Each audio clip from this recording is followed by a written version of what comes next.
Hey everyone, I'm Andy Raffel from eTeknix.com, and you may remember about the end of March this year, we ended up doing a couple of builds based around 720p and 1080p gaming on an affordable budget. So this is kind of the next stage from there. Essentially, we built the system, we've tested it on sort of some of the latest and greatest titles, as well as some older titles that are still pretty intensive when it comes to graphical settings. So we're just going to talk through exactly what you can get for your money and what sort of frame rates we were actually able to get. Now, it is worth firstly noting that all of the links to all of these products will be in the description below, and if you haven't seen the other video, feel free to check. It should be on a card somewhere above my head, so you can actually go to that video and check that one out as well. Price-wise, for this whole setup, you are looking at under £500 in the UK, and for my friends across the pond, under $600. So very, very affordable, and you are going to be able to play 1080p gamings on fairly modest settings at playable frame rates. So let's jump in and talk through exactly what products we have here. Starting with the CPU, or should I say APU. We've actually got the AMD Ryzen 5 2400G. This is a 4-core 8-thread processor that operates at a speed of 3.6 GHz with a boost clock of 3.9 GHz. Priced at £137 in the UK and $159 in the US, it is extremely affordable in terms of what you actually get for your money. You have a CPU central processing unit as well as 11 Vega cores, so you don't actually have the need for a dedicated graphics card. In my opinion, that's going to be a great starting point for any system. Along with the Ryzen 5 2400G, you will find that it comes with its own stock cooler, which is what we used, again adding more value for money and also looking pretty nice in the process. We will get into the temperatures a little bit later on where you can see exactly how it performed. Moving on to the motherboard, we have the ASRock AB350M Pro 4. Priced in at £62 in the UK and $64 in the US, it's extremely affordable, and it seems like ASRock kind of have the sweet spot when it comes to affordable motherboards. We did go for the B350 chipset purely because it does give you the ability to overclock without having unnecessary features like you see on higher end motherboards. Obviously, we could have maybe saved a little bit of money and gone for the A320 chipset, but again, we wouldn't have had the facility to overclock. It is micro ATX, so it's going to fit nicely in our chassis, which we'll talk about in a little bit. Again, all the product links will be in the description below.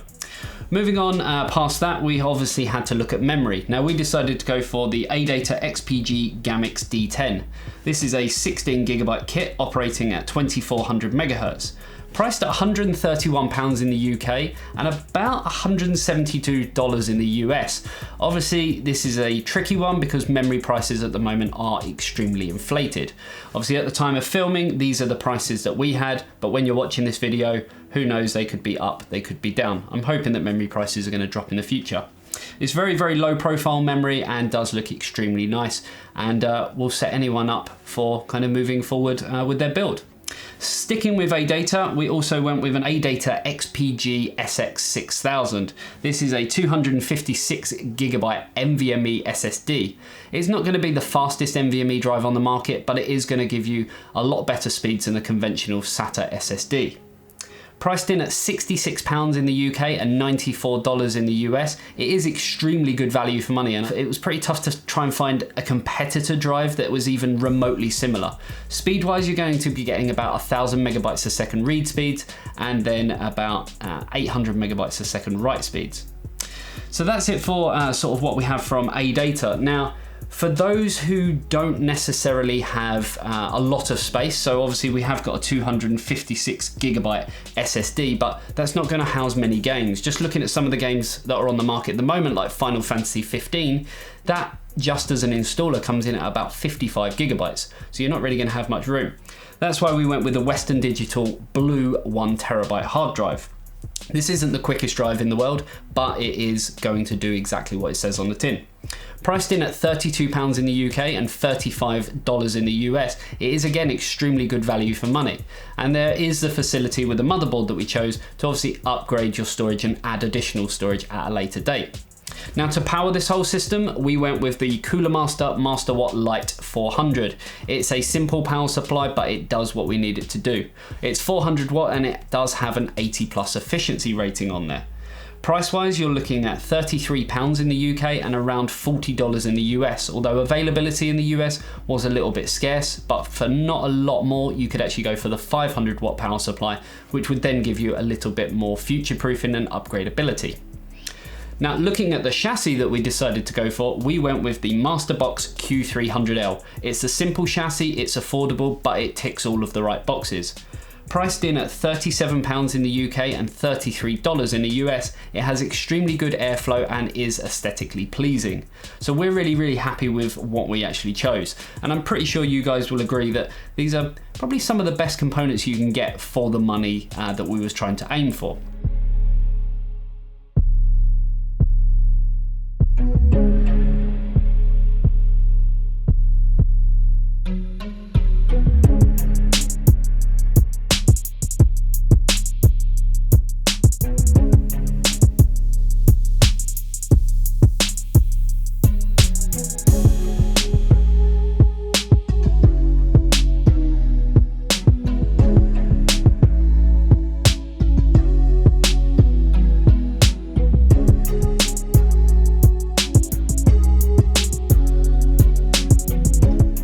Now, I guess the main thing that it comes down to now is what kind of frame rates we were actually able to get in our games. So we tested multiple games varying from sort of the old school, such as Crysis, because everyone wants to know, will it play Crysis?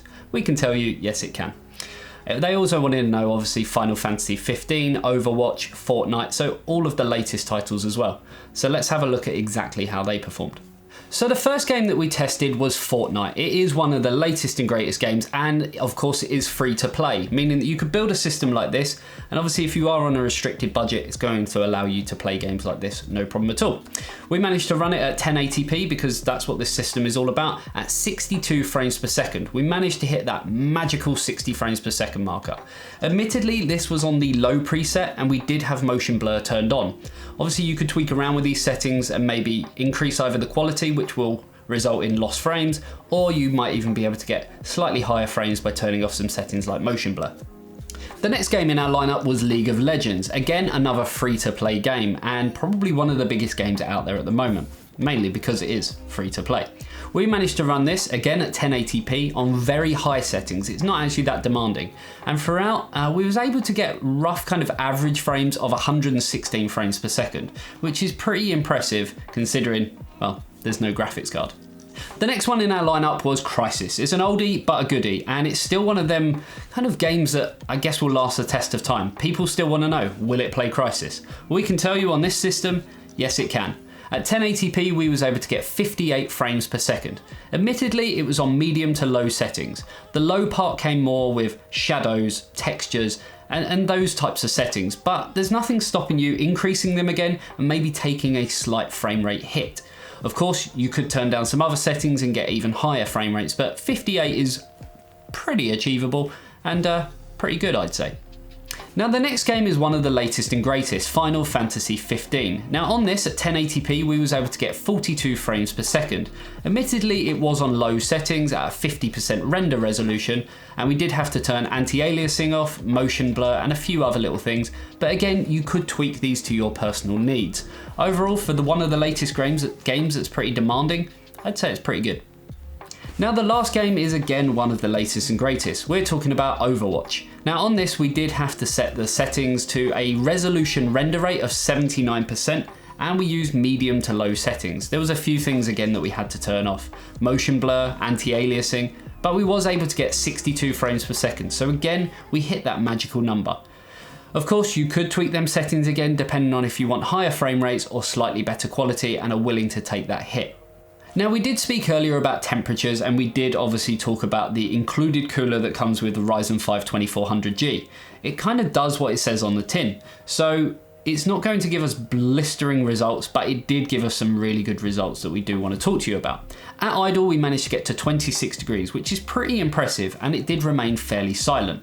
Now, when it came to load, we do actually believe that the APU, with its included architecture and technology, did start to throttle itself, which it typically does at 80 degrees. That's why at load, we was able to hit 79 degrees. Probably could go a little bit further and maybe stop throttling and give you extra performance, but again, you're going to decrease the life of the product, and that's what that whole technology is based around. So yeah, that is basically the end of this video. Hopefully you enjoyed it, and I'd really like to know, actually, put it in the comments below, is this the type of system you would build? If it is, comment. If it's not, tell us what you'd actually change. Obviously, we've got NVMe, we've got 16 gig of RAM, we've got sort of future upgradability with the motherboard having a PCI Express slot on there. I can't really think of anything that I'd change in this system, unless I had, you know, a little bit more money behind me to upgrade maybe the hard drive or go for a slightly bigger SSD. But there you go, guys. Hopefully you enjoyed this video, and if you do like this type of video, please let me know in the comments below. Remember to smash that like button, click the links to all these products in the description as well, and I'll see you in the next video. See you later.